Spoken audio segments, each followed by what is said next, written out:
Au début du 7e siècle, les Juifs de Médine font partie intégrante de la société arabe.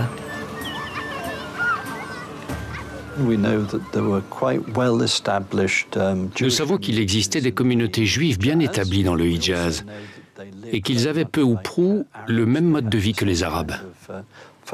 Ils partageaient des philosophies semblables, ils écrivaient le même type de poèmes, ils avaient des idéaux communs.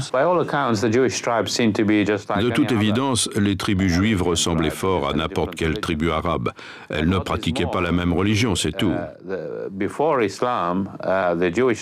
plus, avant l'islam, les tribus juives et non juives, qui étaient toutes arabes en fait, c'est pour ça qu'on ne peut pas parler de juifs et d'arabes. Les juifs et les autres, donc, étaient liés par tout un tas d'alliances, d'ententes, et que sais-je encore.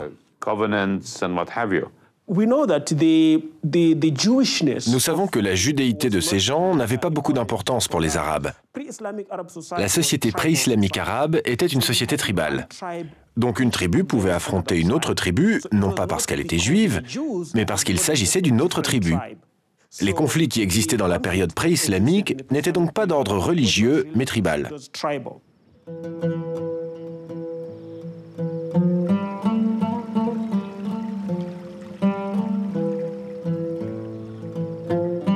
Dans cette société où l'appartenance religieuse compte peu, les Juifs sont des Arabes comme les autres.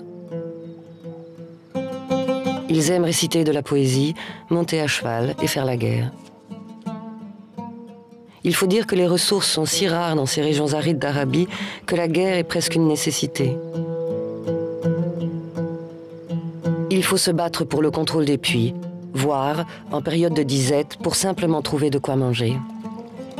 En l'absence de pouvoir central, la survie de chacun dépend entièrement de la tribu,